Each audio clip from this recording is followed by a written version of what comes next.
Hello, y'all. Happy Tip Tuesday.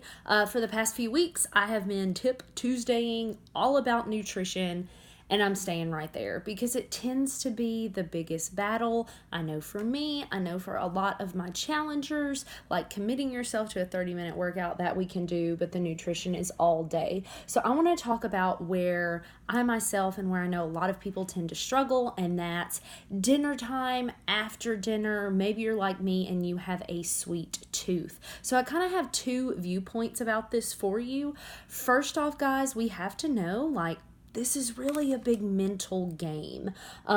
If we're struggling a lot with that and we can't just, power and push through it, there's some mental things that we really need to kind of think through and focus on goals. But I also want to leave you with some practical tips because I know sometimes we're just not going to win that mental battle. And instead of going for the entire chocolate cake or the tub of ice cream, what are some other things you can do to maybe fulfill that sweet tooth but not completely crush goals that you're working on? So first and foremost, I just want to talk about a few different practices and little tips and almost kind of mental things that I can think about and go through. So I've been able to do two different nutrition plans with my health coaching, kind of try out one that's more based on portions and one that's more based on mindset. And I've taken a lot from both of those. So first and foremost, for dinner time, the biggest thing that just helped me out in general with a nighttime routine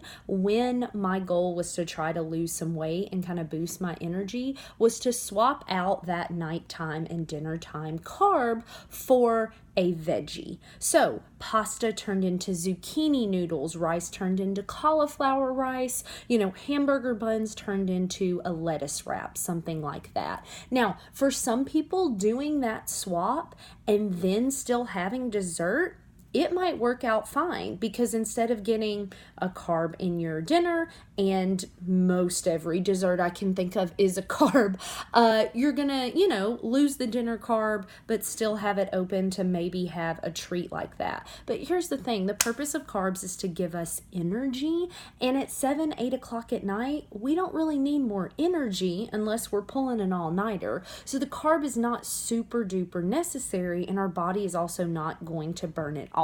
So I know for me personally, when I started doing that carb swap, it really helped me kind of see results a little bit quicker because my body had already burned off the carbs from earlier in the day. I'm not a no carb person at all. They happen in my day, but the earlier, the better. So that's one idea.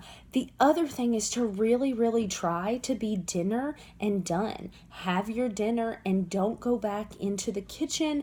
Don't go back, once you're satisfied with your portion. Something that helps me is to just actually pack up dinner before we sit down. That may not be practical for you if you have growing kiddos that always want seconds, but I'm very easily encouraged to go back and pick from the pan and have a couple more bites. So putting it up can really help me, cleaning up the kitchen so there's not really a big desire for me to go back in there after I've already eaten my meal. Another thing that I got from another coach was just kind of a visualization, or maybe you need a physical stop sign that you put on your pantry or that you put on your fridge so that you really stop and think, do I need this other opportunity to eat? Or am I actually full? Am I actually satisfied? Am I just looking for something to busy my hands, busy my mouth, or whatever?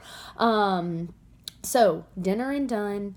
Imagine that stop sign, stop, I'm good. Or consider giving up the carb in your dinner time to maybe have something. Also, I think with any kind of dessert, with any kind of sweet treat, it's really important just to think about why we're having it. We like the taste, we like the flavor, and be intentional with our portion size.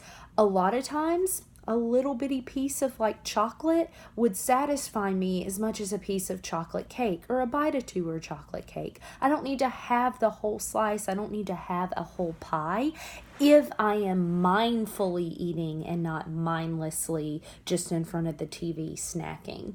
Now, let's say though that the stop sign, the staying out of the kitchen, that's just not working. You've got yourself a really strong craving for something sweet, or you're just so in the habit of going back, to the kitchen and getting something at night. I want to give you a few swap ideas you can do that will be maybe healthier alternatives for you and still help you work towards your goals, whether it's losing weight, whether it's having more energy, or just kind of getting more of that sugar and gunk out of your diet.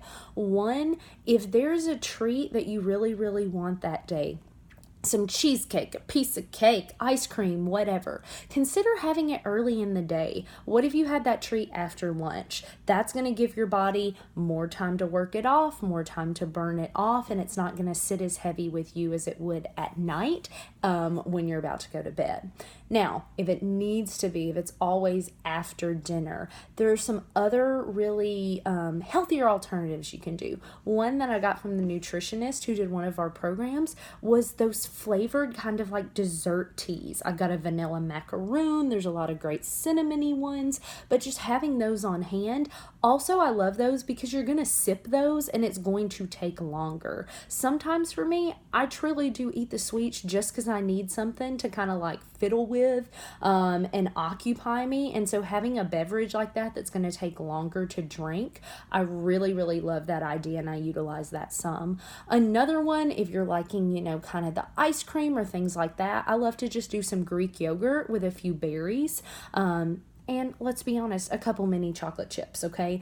And just have that after dinner. It's giving me some protein, so it's going to keep me full. I shouldn't need to eat as much of it to feel satisfied, but that's just another option that I really like to utilize if I'm feeling like some ice cream or frozen yogurt or something like that.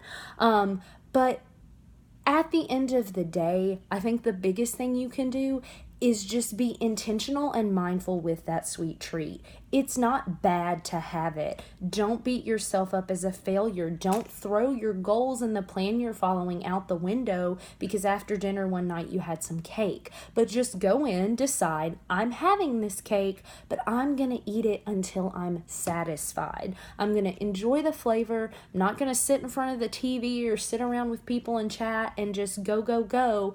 Enjoy it. Eat what you want to eat. Feel, confident and make it a decision, not just a rash, I'm stressed out thing. If you're feeling stressed, try one of those healthier alternatives and see if maybe that works for you. But hopefully you took something from that, whether it's a mental shift you can make or just a practical swap you can do to help you with those nighttime cravings. But I really hope this was helpful for you guys, and I hope you have a fantastic rest of your evening. Bye-bye.